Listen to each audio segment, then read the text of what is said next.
Hello, everybody. Thank you for all joining us. This fireside chat by Climeworks and Carbon180 about the future of direct air capture policy. My name is Bernhard Warner. I'm a senior writer at Fortune, and I'm looking forward to moderating this discussion. I can see from our little bottom of the screen here that there's quite a group here that's joined us today. So thank you for all joining us. In the first part of this session, we will hear from the Executive Director of Carbon180, Erin Burns, and Climeworks Head of Climate Policy, Christoph Beuttler, about the exciting policy developments that have happened in the past months to accelerate the scale-up of direct air capture and carbon removal more generally. Both Climeworks and Carbon180 are, of course, at the forefront of this emerging industry. Climeworks launched the world's first large-scale direct air capture and storage plant, Orca, and Carbon180 is one of the leading voices advocating for ambitious science-driven carbon removal policies. In the second part of the fireside chat, we will bring in representatives from Carbfix, Climeworks' CO2 storage partner in Iceland, and the Icelandic Youth Environmentalist Association to shed more light on the topic of stakeholder engagement, which is, as you know, relevant for any future direct air capture projects. If you have any questions throughout, you can just write them in the Q&A box. You can find that below on your screen. We will try to answer as many as we can during the Q&A today. I will hand over to Erin and Christoph now for a short introduction before we get started. So Erin, would you like to introduce yourself, please? Yeah, thank you so much. So I'm Erin Burns. I'm the Executive Director of Carbon180. And for those of you who aren't familiar with us, we are a climate policy organization focused on all things carbon removal. And in particular, we work to develop and advocate for US federal policy that scales carbon removal, both in line with climate goals and in ways that are equitable and just. And I'll say, we launched back in 2015. So we've been doing this for about 7 years now. And that was at a point when the team then often had to explain that the term was carbon removal and not carbon renewal. And so I'll say we're particularly thrilled to be in a very different world now where carbon removal is happening and where policymakers not only know what it is, but why it's important. And they're really starting to do something about it, including in the US through the omnibus and the infrastructure bill most recently, investing billions of dollars in direct air capture and carbon removal more broadly. So really excited to be here with everybody and Christoph to talk a little bit more about what the future of direct air capture policy looks like. Great, thank you, Erin. And Christoph? Yeah, sorry, I was too quick there. So yeah, my name is Christoph Beuttler. I'm head of climate policy at Climeworks. Climeworks is over 10 years old, and I think it's fair to describe us as the leading company in direct air capture. We have 15 plants in the field, Orca being our latest, and I think what's particularly exciting about our technology is that it can be run on renewable energy only. So the big thing with direct air capture is at which temperature point you can desorb the CO2, and with our technology we can do that at 100 degrees Celsius, which enables us to use renewable energy. And yeah, same, I'm super excited to be here. I think it's an exciting time for direct air capture policy, not just in the US, but also in the EU, where many things are happening, especially on certification. But also we have the first kind of EU-wide goals for CDR, carbon dioxide removal, and direct air capture. Happy to be here. Great, thank you both. All right, so let's start with the lay of the land here in terms of where countries stand with carbon dioxide removal policy. That there are certain countries that are moving ahead of others, as Erin was mentioning earlier, what's going on in the United States, but also we could talk about the EU, UK, Switzerland. I mean, these are countries that are kind of leading the way in terms of very interesting carbon dioxide removal policy. So I just want you guys, if this is a question to both Christoph and to Erin, if you could please kind of take us through and compare and contrast these four countries and what their approach is and how they may differ from others and what others could learn from that.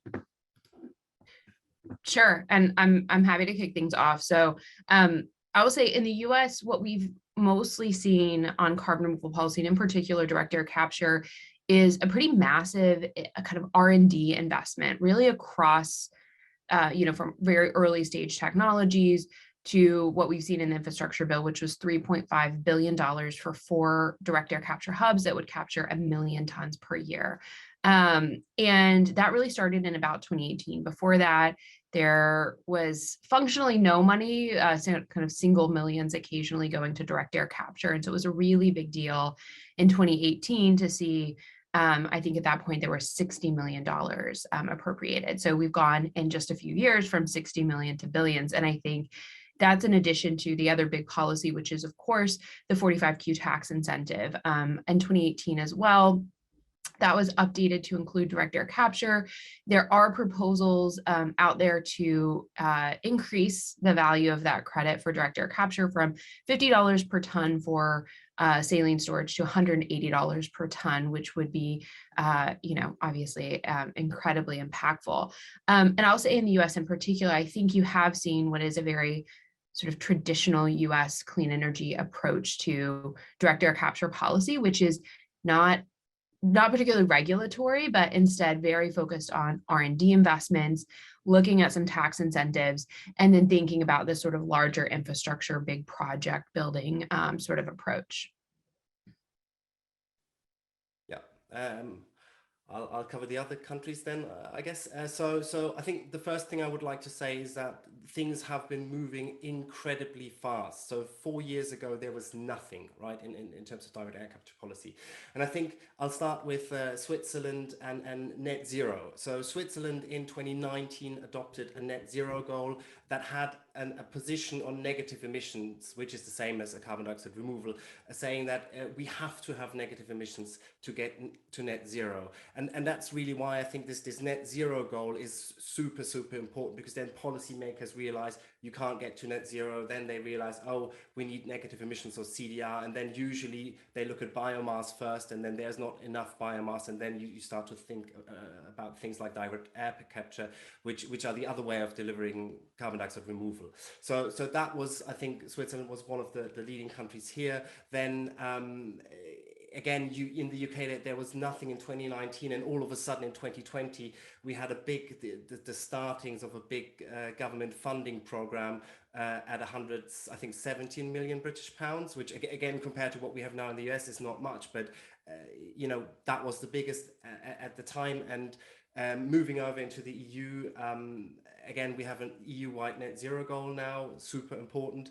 We also have a roadmap now that the EU wants to get to 5 million tons of CDR by 2030. And most importantly, I think there's also government funding for CDR in the EU, but the EU is working on a certification mechanism for carbon dioxide removal. So to get this to scale, we will need markets. And for that, we will have to have a robust certification mechanism, because we have to prevent a race to the bottom in CDR. So we must reward transparency and permanence, for example, high quality CDR that is to be delivered. And I think the EU is taking the lead here. And I'll just add, I totally agree, both in terms of like the speed of this is incredible, and that, I would say one thing I think that's starting to change with this administration in the US is thinking about carbon removal pretty holistically and thinking about the high quality piece of this. The Department of Energy launched their carbon negative shot, which is sort of a research structure to emphasize carbon removal that has sort of high permanence, lowering the cost of carbon removal. And this is carbon removal across pathways, but you can see how it would apply to direct air capture. So I think it's starting to shift, and I think it's definitely also influenced by what the EU is doing, by what the UK is doing too. So it's really interesting to see, I think, the sort of, if not coordination, the sort of interplay, and everybody sort of watching what everybody else is doing on this and how that influences each other. Great, thank you both for that. I mean, if we could follow up, one of the things that's interesting about this conversation is it pretty much covers Europe and the United States. Are there other countries out there that we should maybe look to see in the next 12 months that might be also pushing this kind of technology, supporting it, putting it forward as a way to reach some net zero objectives? I think traditionally the Nordic countries like Iceland, Norway, we should keep looking at, because they have traditionally had the highest CO2 prices in the world, and I think we should also start, or we can also see the beginnings of direct air capture policy in Asia, mostly in Korea. Yeah, I'd agree. And I think, like, you know, countries like Norway, who have been sort of ahead of the curve on things like point source carbon capture, it'll be interesting to see sort of how they engage with things like direct air capture as well. Since you both brought up carbon price, I want to bring this up now.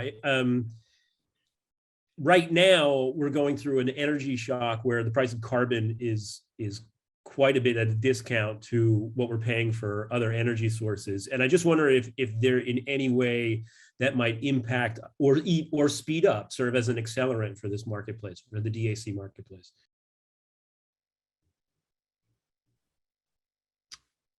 You want to start, Erin?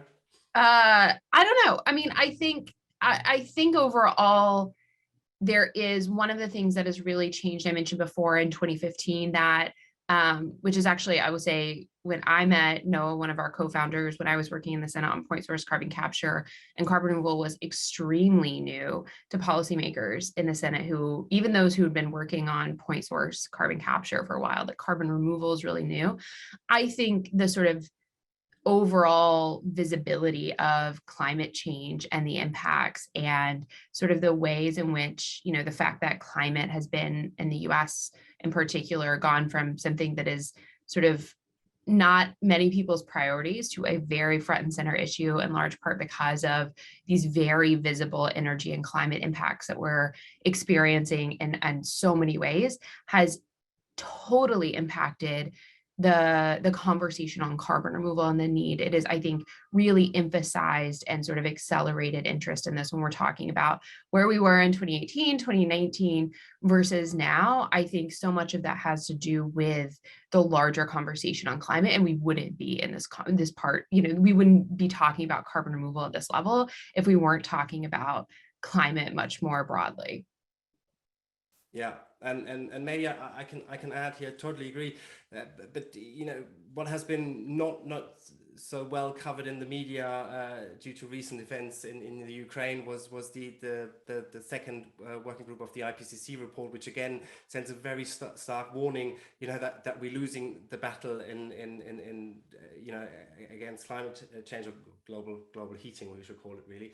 And I think, you know, looking at maybe this, what has happened in Europe is that you know, it has become clear that not just from a climate perspective, but also from a security perspective, we have to be independent of in this case, fossil gas and oil from Russia. So there's a renewed and even stronger push now to develop renewable energy and maybe even hydrogen. And both of these are building blocks for direct air capture. As I said before, we need renewable energy to run our direct air capture machines, but also green hydrogen is the building block for anything that allows us to defossilize. So we can build, you know, hydrocarbon chains out of CO2 from the atmosphere and hydrogen. So we can make anything we can make from oil and gas, obviously at a cost of renewable energy, and thus become independent of these fossil inputs. And I think there might be even stronger interest in that now.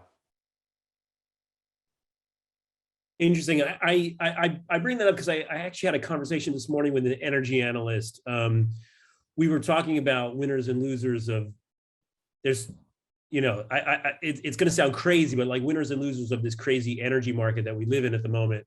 And, you know, there's a lot of, at least in Europe anyhow, that this is going to be a rough couple of years with this transition, but longer term, middle and longer term, this could prove as an accelerant. I was wondering how you both feel about that as well. I mean, climate is a crisis, and that was moving things, but all of a sudden war and reducing energy dependence, or just becoming energy independent, has become a new imperative. And I just want to get your thoughts on how that might also change the policy landscape and the time frame of what we're seeing. Yeah, happy to start. I think it's two things, right? We've discussed before. It's now clear that even from a security perspective, energy independence in Europe is key. So we have to push for renewables. I just hope that, you know, and this is the risk in the near term, that, you know, with the necessities of war, you know, things like climate change and carbon dioxide removal don't become a luxury that is seen as unaffordable. So we despite this, we have to push forward here. But I feel that, you know, on the energy front, it's certainly we see good developments. Yeah, and I'll say, I think in the US, you know, so much of the policies around carbon removal, and honestly, even climate more broadly, have been much more the sort of US R&D innovation, you know, again, not the regulatory side. They've been very much like invest in these clean energy technologies rather than sort of this broader regulation. So I think they're sometimes seen as separate. I do think there's a broader, one thing that'll be interesting to see, I think many of us in the climate community have seen, you know, the Department of Defense in the US and kind of, I mean, first of all, I would say investing in carbon removal technologies. And we have like Air Force contracts with the company 12, and they've been thinking about climate much more broadly. And some of the money I mentioned, some of that investment has gone through legislation like the Sea Fuel Act, which is a DoD specific piece of legislation about carbon removal. But I do think, you know, they've been sort of sounding the alarm on climate as a national security issue. And so I think now we'll see that. It'll be interesting to see how that conversation develops over the next couple of years in the US. It's a perfect segue for us to now talk about money. And Erin, you were saying earlier that it wasn't that long ago when millions was considered a lot, and now it's billions. But let's talk about a little bit, like, for instance, this landmark bill, some bill that came out of, it's now signed into law, that came out of the U.S. Under the Biden administration, the U.S. infrastructure bill, to make available for the Department of Energy, you know, sending a really strong signal for the DAC industry. For those of us who are not totally familiar with it, Erin, if you could kind of give us a little explainer, how much money has been put aside specifically for DAC hubs, and what this might mean for the marketplace going forward? Yeah, absolutely. So I would say, under this administration and with what Congress has been doing, there are several reasons to look at the Department of Energy if you are a direct air capture company or interested in this, and be really excited.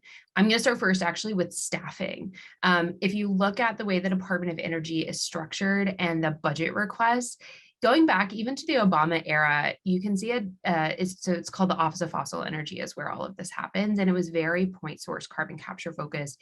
And in fact, even really focused on coal point source carbon capture. And the first Biden administration budget came out, renamed the Office of Fossil Energy to include carbon management.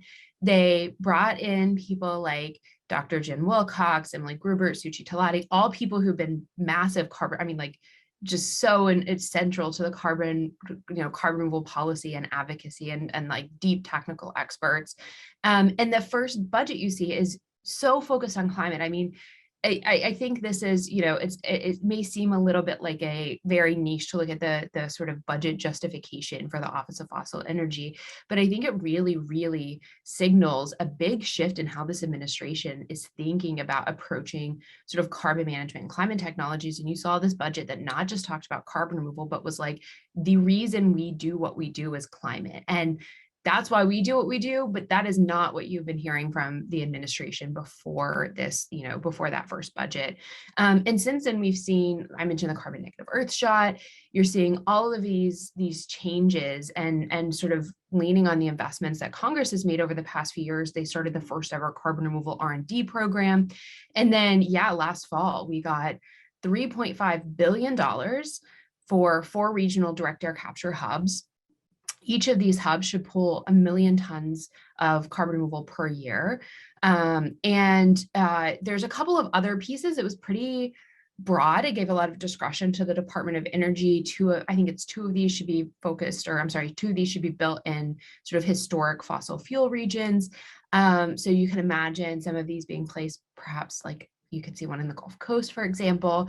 And the Department of Energy has started, they put out a request for information, and they're starting to think about the ways in which they might build these projects. But it will, I mean, right now we're at about 10,000 tons per year cumulative of direct air capture. And so what we're talking about is like 400 times increase in the direct air capture capacity. And so the sort of not just the number, the sort of $3.5 billion, that's huge.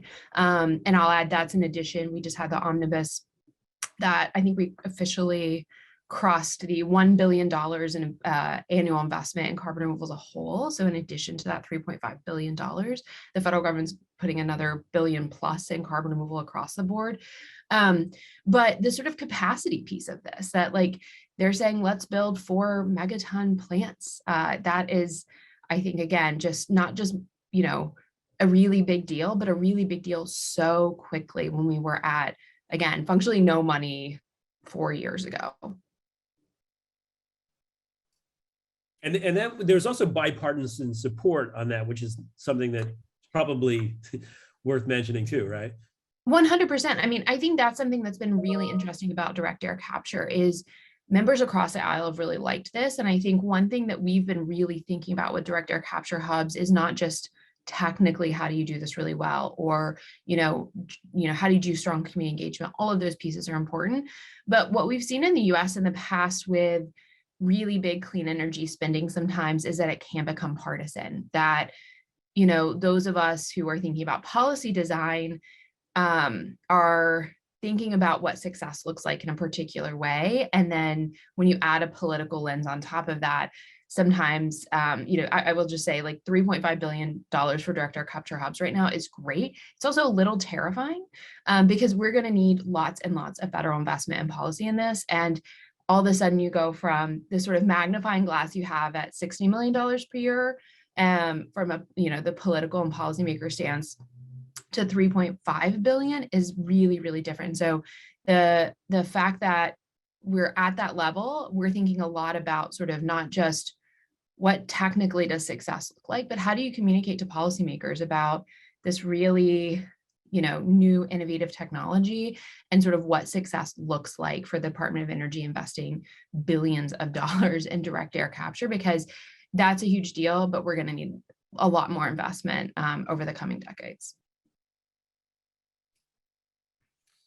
And Christoph, I mean, speaking of running and operating a DAC hub, the Orca has been operational for about 6 months or so.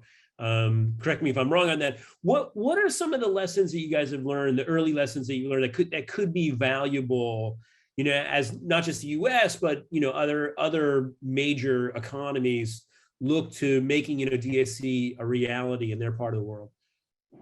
Yeah, well, I think in one word, you know, we have built them and we have run them. So overall, we have 15 plants, as I said before, in the field, and we have hundreds of thousands of hours of operating experience. And you know, it's not a radical innovation. Direct air capture is you make these smaller steps. You make your process more efficient.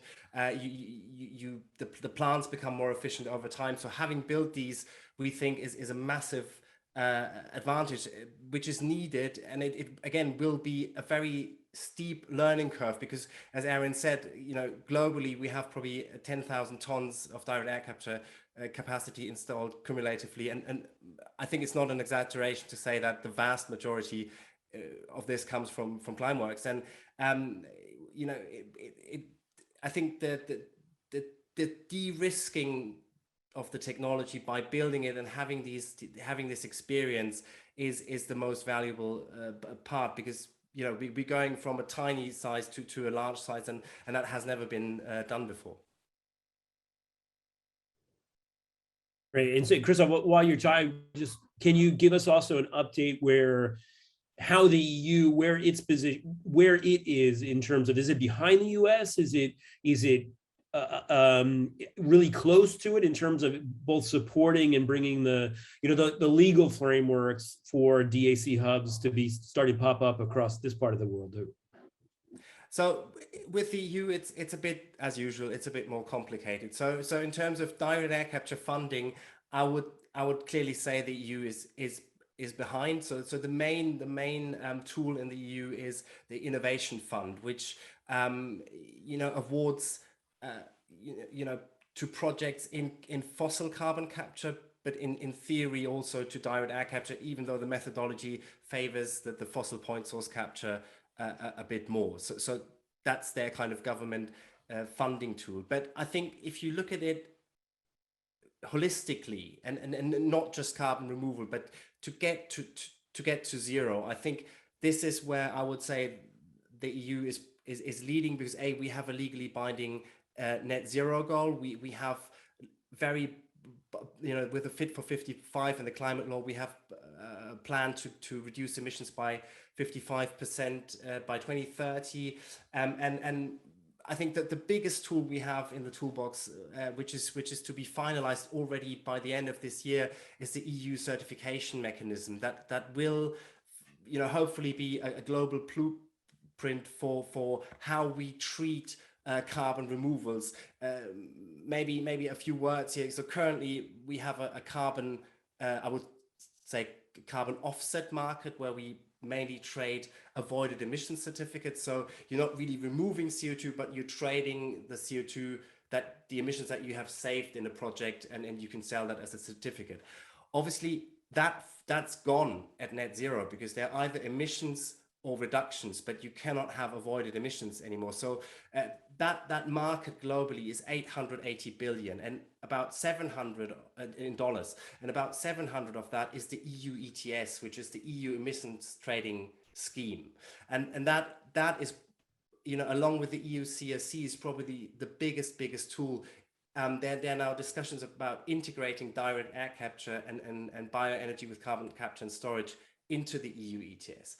But obviously the EU ETS has gone through the roof in recent months, but it's not nearly at the price points where direct air capture is. So I feel the next step is to integrate carbon removal in a meaningful way into the EU ETS. And one way could be to say that we have to redesign the system a bit, but that each allowance contains a part of removal, and that part ends at 100% in 2050, and then you would have a neat transition to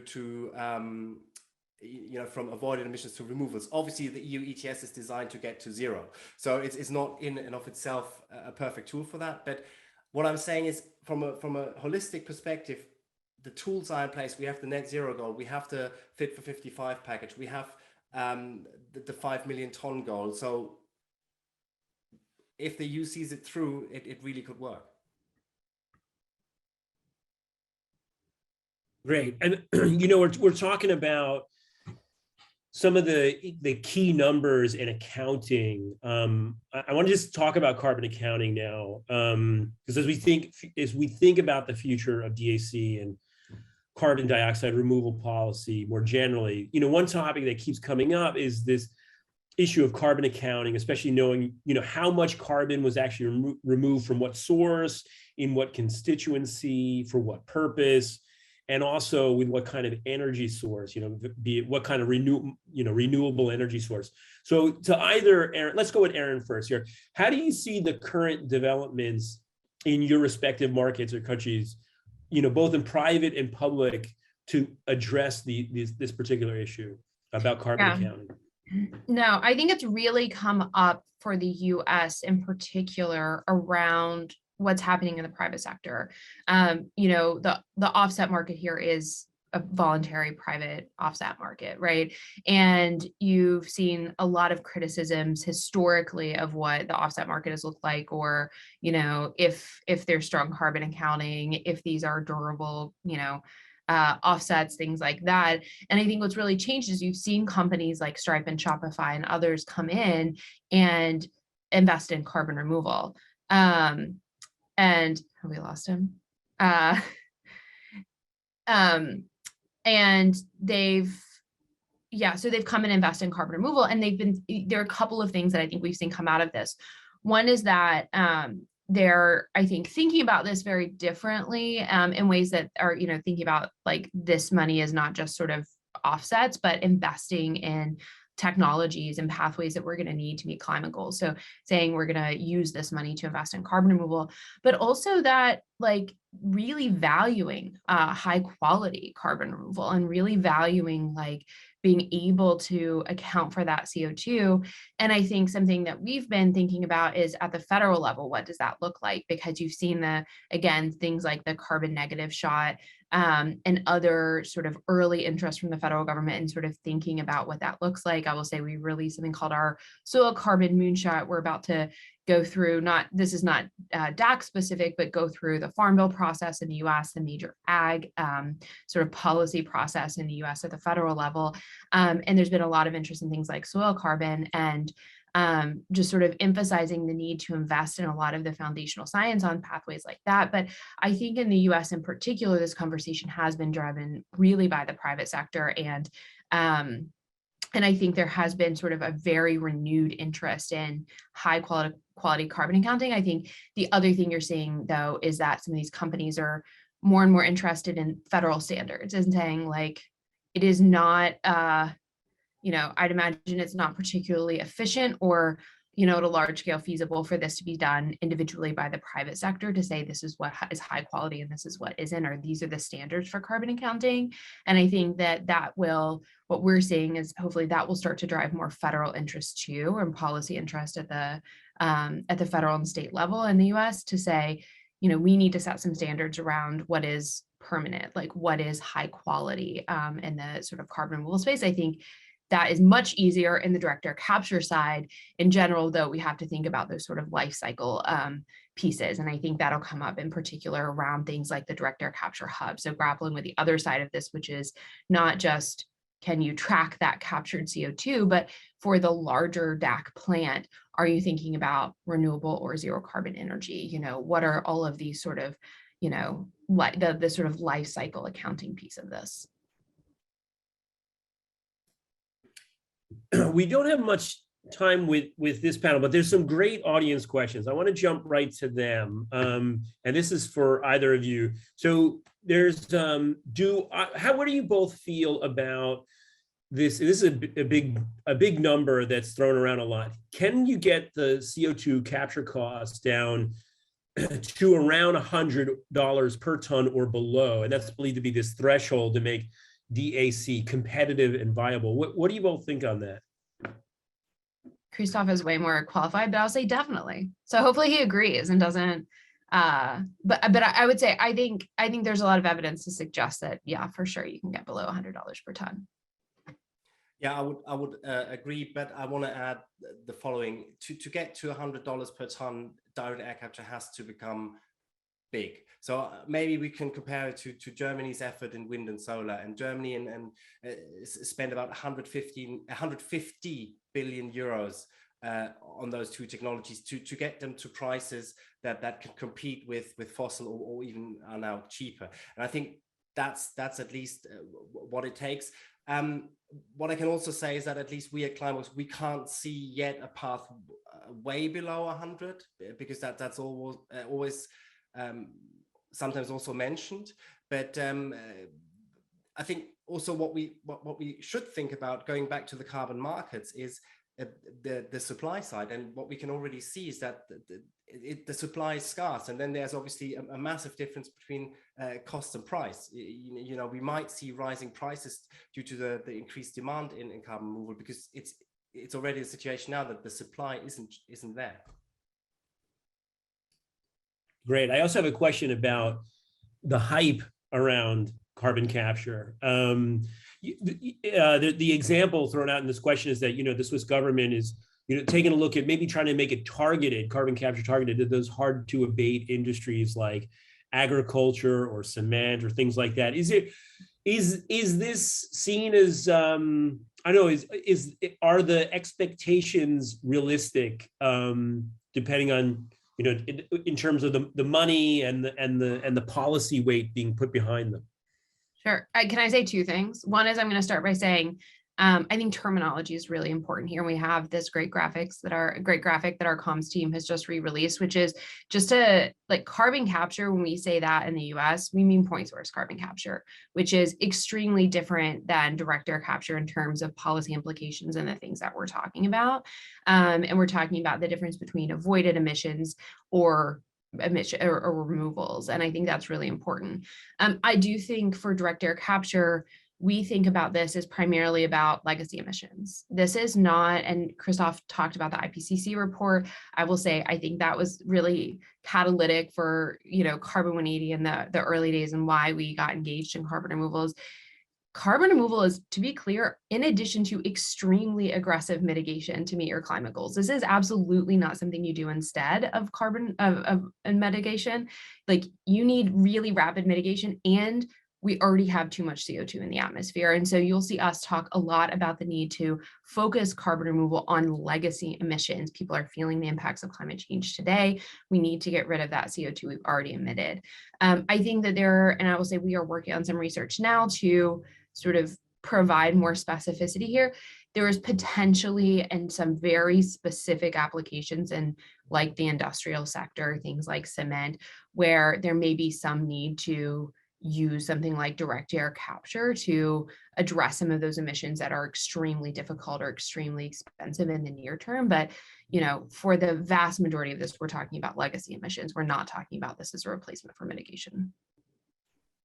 Yeah, complete agreement. So I think, yeah, we direct air capture, we see it as for legacy emissions and for unavoidables, and to provide feedstock for products that need CO2 to get off of fossil-based CO2. Those three things, that's what direct air capture is for. Maybe the hype, I think the hype, or I wouldn't call it a hype, I think we even don't talk about this enough. So the reason why we're talking about carbon dioxide removal is that climate science clearly tells us that just with emissions reductions alone, we cannot achieve our climate targets. So as Erin said, we are in a situation where we have to even more aggressively mitigate, or as aggressively as possible, and have large-scale carbon removal at the same time. And what we surely cannot keep doing is keep burning fossil fuels and then remove the CO2 from the atmosphere. And that should be intuitively clear, maybe with this example. So we are direct air capture. What we are doing is we're currently chasing, I think, 420 parts per million. So that is really, really hard. And it's infinitely harder than tapping into a reservoir of hydrocarbons, burning them and putting them into the air. And no matter how good the technology gets, that will remain expensive. Hence, maybe $100 per ton if it gets to a very large scale. And this should be the premise we operate from. And I'm saying that to make a last point, and that point is we cannot wait until these technologies get cheaper. We have to do something for them to get cheaper. And that's exactly why we're here today and talking about policy. So policy has to step in here now and hard, and in the way, we're seeing this now and even more. So they will be cheaper, and will ultimately, and that's the point, provide the volumes we already know we will need in 2030, 40, 50. Erin, Christoph, thank you very much for your valuable insights here today. And with that, I'm going to actually now move us on to our second act, which is we're going to be talking about the very important topic of stakeholder engagement. Now, when we talk about stakeholder engagement, it's about the need to scale up direct air capture and many projects that should come online. It's crucial that we ensure that the diverse voices of civil society are heard and included. And therefore, I'm delighted to have Bergur Sigfússon and Alma Stefánsdóttir join our panel to talk about their experience with stakeholder engagement. Alma is the circular economy representative of the Icelandic Youth Environmentalist Association, and Bergur is the head of CO2 capture and injection at Carbfix. So I want to start out here with a question. I want to make sure that both of you are on here. Okay, great. We're all in the room here. Now, for those in our audience who are perhaps not as familiar with stakeholder engagements for DAC or carbon dioxide removal projects, could either of you, Bergur or Alma, tell us a little bit more about what kind of organizations and groups, what should they take, how should they take part in this, and how can they influence a project? Alma? Should I start? I think, in my opinion, it can sometimes be quite challenging to actually identify which stakeholders are relevant.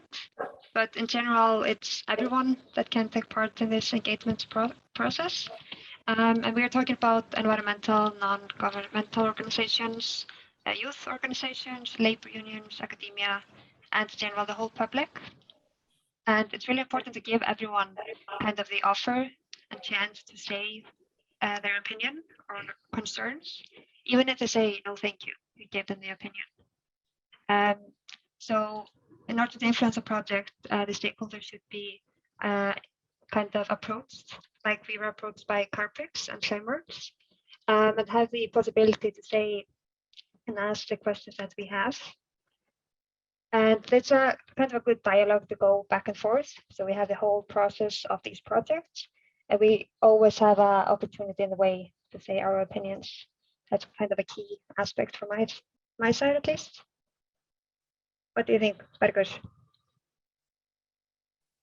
Yeah, so I come into the picture a little bit from the operator point of view. So essentially how we approached the problem was to essentially almost 15 years ago, when the R&D started on the subject, we emphasized that we wanted to be, have a very strong collaboration with the academia that was doing the fundamental science behind this. So we wanted to have a robust science behind us before going into the field. But then as soon as we started to think about, okay, how are we going to demonstrate this into the field? Then we had to, start about the public engagement. And what then helped us was to have the scientific literature behind us, what was available at that time. So our approach at the time, we were essentially spamming both the local government and the national government and all the regulatory bodies there, and just flooding, or not flooding them, but giving them with as much information as possible, because this was completely new. Nobody had done this before, and we just wanted to make absolutely sure that they understood what we were doing. So we wanted to have, full transparency on the science behind this, the risks associated with this. So build up trust over the years. And essentially, I think we even spoke to every single golf club in Iceland about the subject, because we also had interest from them. And we spoke to all the environmental groups, of course, but primarily, I would think, in the foundation, we went to the government, but then keeping in mind that we always had to engage and invite, all the environmental groups to us. And this is what we have done periodically over the years while we have been running our operations. We have always been tried to invite as many as possible into our facilities, so they see what they're doing and can essentially just look and touch. And that has been, in our opinion, very successful, is to be as transparent as possible. And I think we also have Erin here too. I'm just curious, what's the number one question that the stakeholders of the public they want to know? Does it have something to do with, will this impact my drinking water? Will it, is it about jobs? What's the big question coming from the public? And the main thing, because this, our process is involved with injecting quite a lot of water into the earth. So we get these questions of induced seismicity. We have been associated with fracking and so on. So our answer really to that is that our technology doesn't rely on going very deep into the surface. We are not applying large pressures when we are injecting.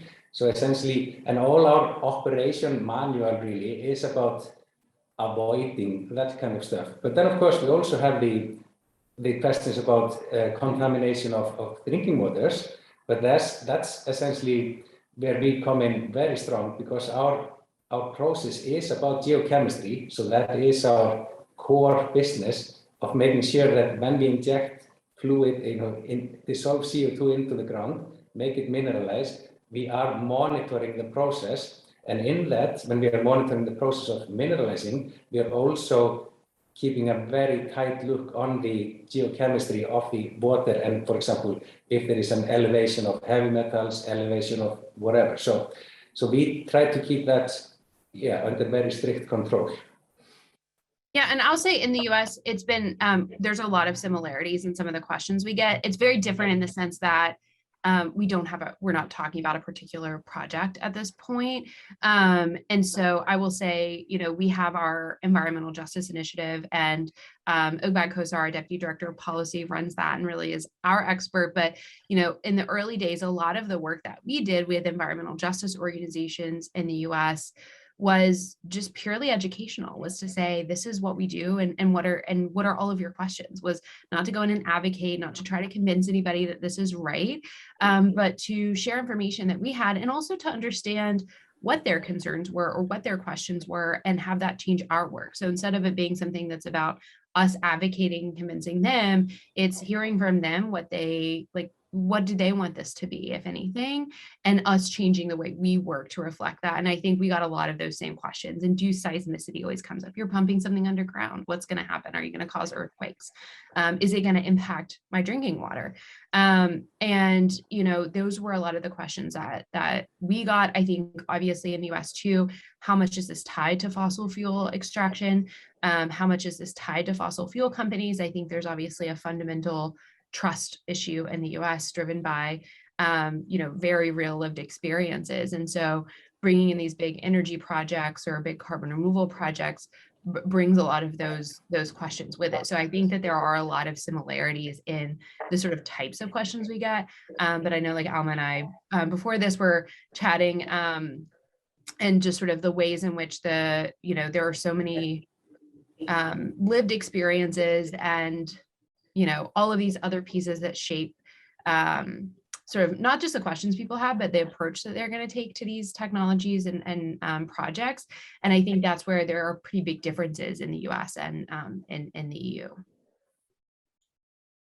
Alma, what were some of the questions that the members of the Icelandic Youth Environmentalist Association had when they were first heard about this project, and it might be coming to a place that's not that far outside of Reykjavik, right?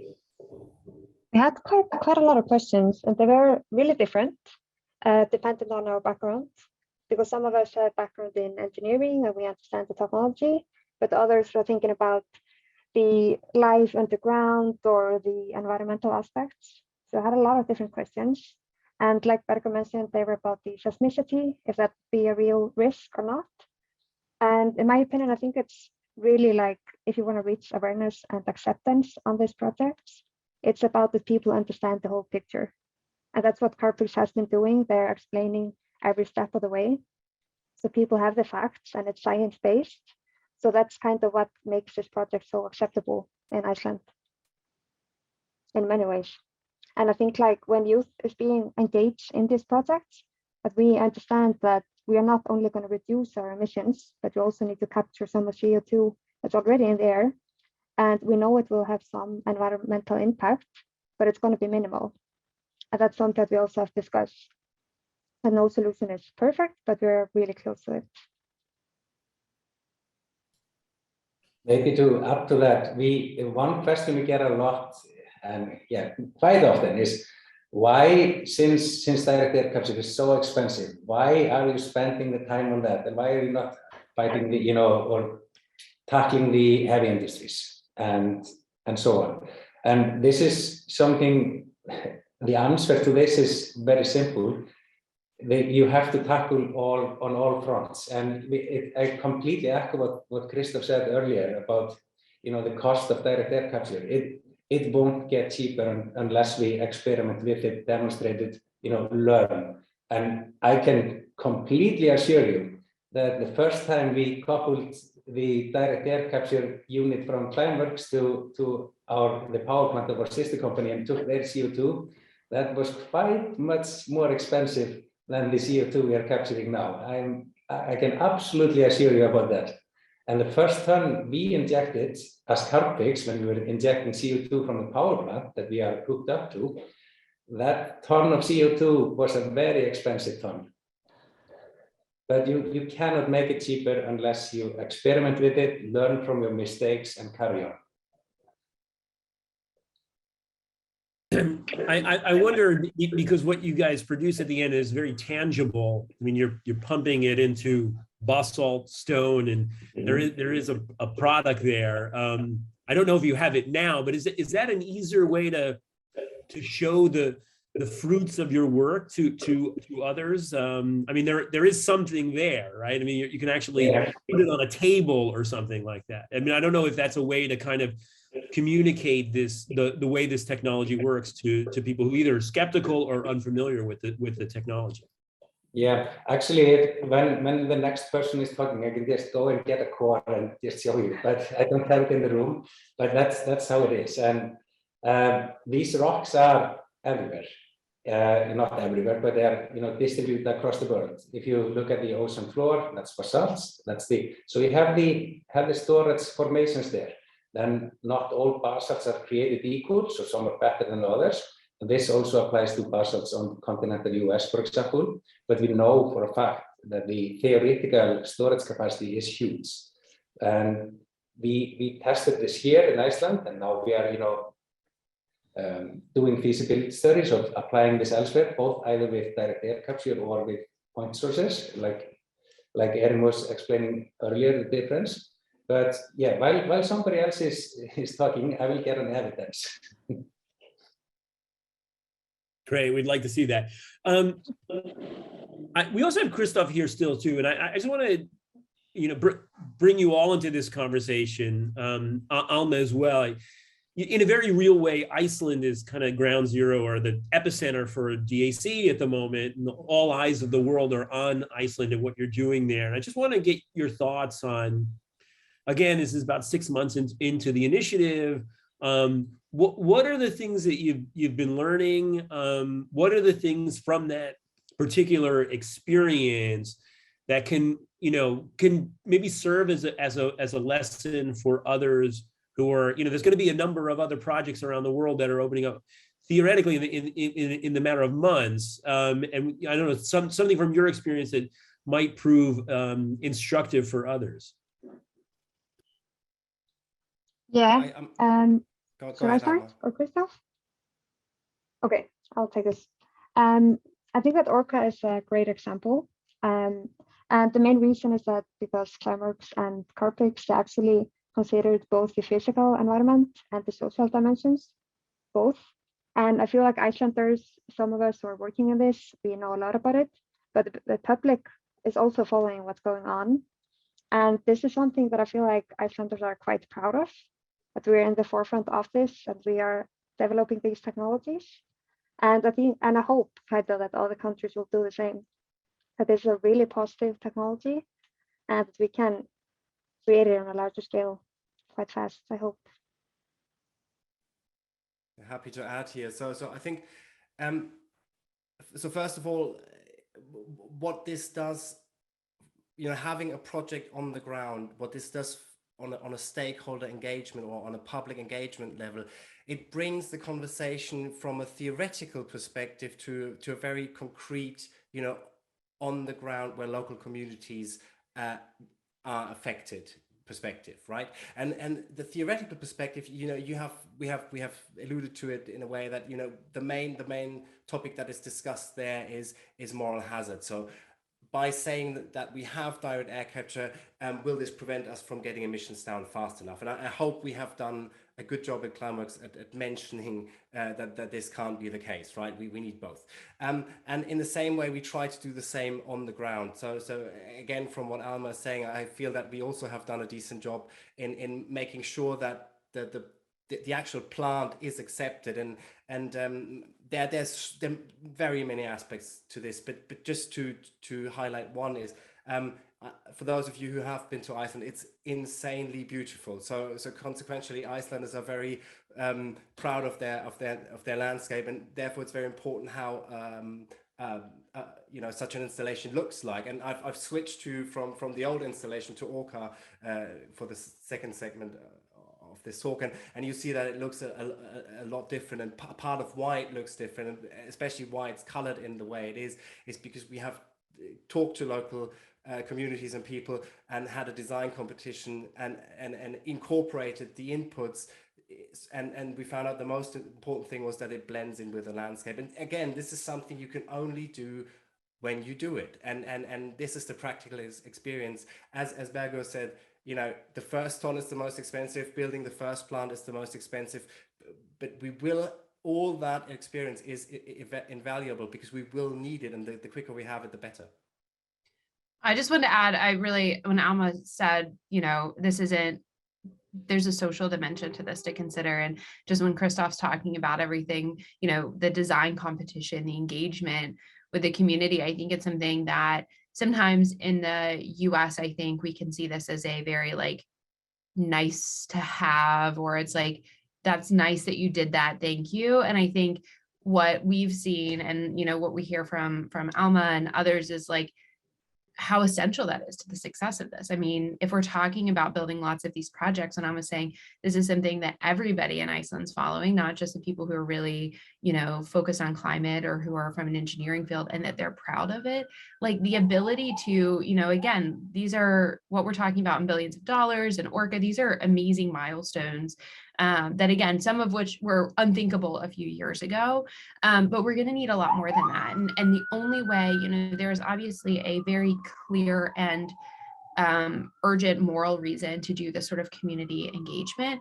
But I think the other thing of this is you're only going to be successful at scaling this up if you're also considering those pieces. And this can be something that isn't done, you know, in spite of a community, and isn't done in ways that, you know, exacerbate injustices in the US. It can be done in a way that is like a point of pride, right? That is like something that they're really proud to be, you know, playing this massive role in and sort of addressing climate change. And I think that's like such an important, especially as we embark onto, you know, 4 giant direct air capture hubs in the US. I think like more so, in some ways more so than the engineering question, I think learning that social dimension piece from, you know, what's happened in Iceland is going to be really essential for success.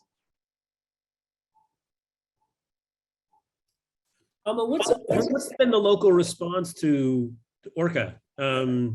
Is it a kind of a local source of pride? Is it something that people know about? Is it gaining an intention? I mean, what's the? I mean, again, this is a first of its kind for the world. So what's the locals? How do the locals feel about it? The locals, they are interested, really interested. And I think when people are approached by Climeworks and they're given the opportunity to discuss it, they're so happy to ask all the questions that they have, at least from my experience. And I think also in a way that Orca is the first of its kind. It's also quite unique to be in Iceland. And I think like a lot of the public knows about it. We had great news coming out during the commissioning in September. And this is also like because it's being taught in school and Carbfix is well known. I think that also supported Climeworks coming to Iceland, that we had these connections beforehand as well. But I think in general, like this gives people kind of hope for the future that we have these technologies and that we can scale them up. And Icelanders, they are proud to have this. And I think also they will support even more projects coming on board in this country.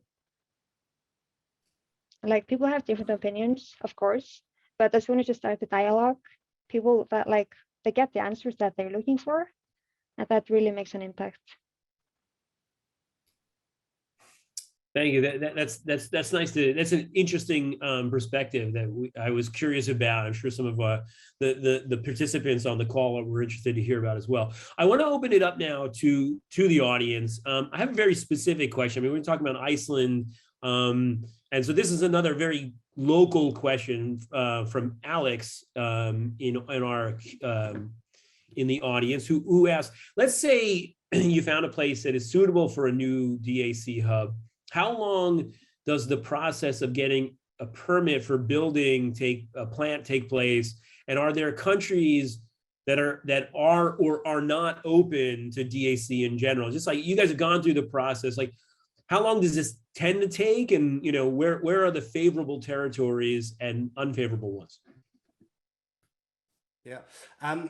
So obviously we're working fiercely on this as we speak. I don't have an answer yet, I'm afraid. It also seems to be different in different states in the US. So my answer is we don't know, but we're scrambling to find out. And maybe let me just say, for this, it's so important to have great partners, like in our case, Carbfix in Iceland, where we are so fortunate to also tap into their local expertise, because after all, we are the leading direct air capture company, or the one with the most experience, but we're European, so a lot of this again is new for us.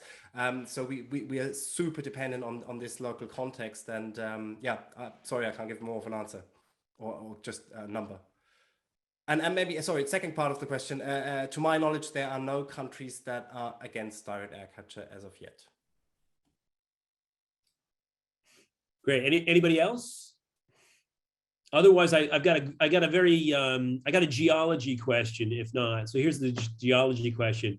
So it feels as if carbon sequestration is less of a limiting factor.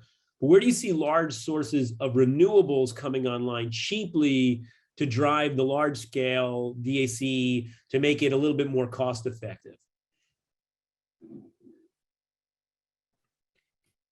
That to me, or Bergur, yeah. I can do one attempt. So essentially, one thing about renewables is that they are, of course, come in different sizes and shapes, and with either producing only electricity like wind and solar, but also geothermal like we are doing here. And then, of course, it's associated with those geologies, like in California and so on. There are quite large areas of that, and they happen to also work quite well for CO2 storage or carbon mineralization like we are doing. So that's one aspect that we are pursuing, is to find suitable locations for where you have heat, where you have the electricity and everything else. So that's one thing. But I would say one very good thing about direct air capture, and where you're mixing it all together, if you have let's say the power infrastructure in place, and there you can essentially just fit it with the suitable storage locations.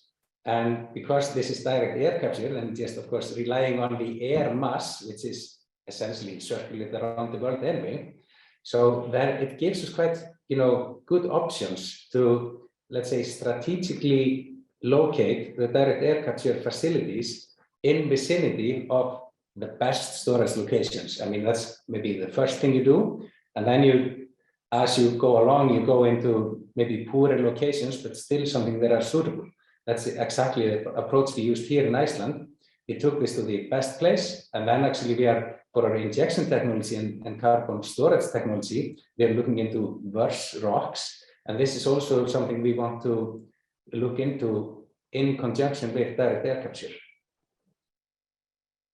Elsewhere, let's say in the US or in many other countries. I'll say internally at Carbon180, when we're sort of like chatting, I think this is one of the biggest questions that we have, is sort of energy use. I mean, it's small scale, and I think, obviously Christoph can speak to this, like Climeworks, when we're talking about the, thousands of ton scale, or tens of thousands, that the problem's a little bit easier to solve, and you can be really specific. Again, going back to those differences between something like point source carbon capture, where you might be working with an existing plant versus being able to pick the particular location for this. But when you're talking about billions of tons of carbon removal, that's a lot of energy. And so I think there are going to be, it's a solvable problem, but it's, I think, one of the big ones that we need to really be thinking about as we're scaling this up. And it'll be really interesting to see in the US what that looks like. I know there was another question about where these hubs might be sited, and I think that will be a key factor, is that, if we're talking about 1 million tons per year, like, what is the availability of renewable energy? Yeah, maybe I'll add to that. Almost everything has been said. Maybe from our perspective, what's still important is what type of energy do we need, right? And the most amount of energy we need is heat for the desorption, and with our technology, it's just at around 100 degrees Celsius, so boiling point of water. So that to some extent makes obviously geothermal ideal, because we get the electricity and the heat, and usually where there's geothermal, there's also storage. So that's the perfect combination. But what I want to get at is that, you know, the energy requirement is not just all electricity. It can also be heat, and that's available, for example, in terms of waste heat. But obviously, as we move into the megaton and then towards gigaton scale, we will have to make our own energy or run out of these kind of free waste heat options. And therefore, it's clear it's important for countries to plan two things: to plan the amount of renewable energy they need to get to as close to net zero as possible, and then the amount of additional renewable energy we need for things like direct air capture. That is part of the game. I just want to clarify something on this point. I mean, Iceland is a very unique geological part of the planet. So we know what's underground there isn't what you might find under the ground in, say, you know, the Midwest of the United States. Plus, it has all this. It's blessed with all this geothermal power. So is that confusing to people? Like, well, you know, we're not Iceland, you know, so how could we possibly put a DAC hub in, I don't know, along the Gulf Coast? Is it just trying to get a sense of like, what are the things that you need geologically and also on the renewables side that might make something an enticing DAC hub location? I can speak to the sort of level of information in the US. I think, look, at a public wide, people don't necessarily know about the geology of the US, but I think, you know, one of the ways in which I've been talking about all the ways in which point source carbon capture and direct air capture are different. One of the ways in which they're similar is when we're talking about storage of CO2. And the US has used, in particular, we have a lot of available saline storage. And this is something the Department of Energy has invested in for a long time. We have a plant in Illinois that has stored, I think, over 10 million tons, I want to say. I think they have like a little ticker even somewhere, like a counter that keeps it updated. But we've got a lot of available storage, geologic storage in the US. We do get those questions about induced seismicity. We do get that association with fracking. And so we have to go through that process to explain like how and why those things are different, or how and why we address you know, issues like induced seismicity. But I think in particular in places where you'll see this deployed early, places like the Gulf Coast, they're going to have a lot more experience with you know, thinking about storage of captured CO2. There's going to have been more of a history of things like point source carbon capture. And so I think there's both from the sort of engineering geologic perspective to say, we know the geology. Again, the Geologic Service in the US has done a ton of mapping. The Department of Energy has done a ton of mapping. We have like really good ideas about the availability of saline storage in the US. And I think those places where it'll be deployed, they're pretty familiar. So it'll be different in many ways than Iceland, but still like pretty widely available, in particular in the US. Yeah, we get this question every day, more or less. So we just decided to do a carbon mineralization storage atlas. So we have it on our website, and people can just go there and see, are there feasible rock formations in my neighborhood? And this is often our first, you know, point of contact. You know, people can just, okay, I'm an owner of an industry. Am I sitting on top of a basalt? Basalt is like this, and this is a core from, you can see the white specks here. This is calcite. This is naturally stored carbon dioxide. But I mean, it is all over the place. The Columbia River basalts in the US, they can store easily over 100 gigatons of CO2. So the potential is there. It's a little bit of a question of determining its feasibility and then just going ahead. Christoph, do you have any thoughts? And then we're going to have to wrap it up. No, I'm super happy. I leave that one to the expert. I'm not a geologist, so. Fabulous. Okay, with that, That's all the time we have in today's fireside chat. I want to thank our participants today, Bergur, Alma, Erin, and Christoph. This was a really lively discussion. And I want to thank the listeners as well for joining us and asking some probing questions. The DAC carbon dioxide removal space will, of course, keep evolving. And to learn more about the US Regional DAC Hub program, you can keep up with Carbon180's policy-focused newsletter, The Deep End.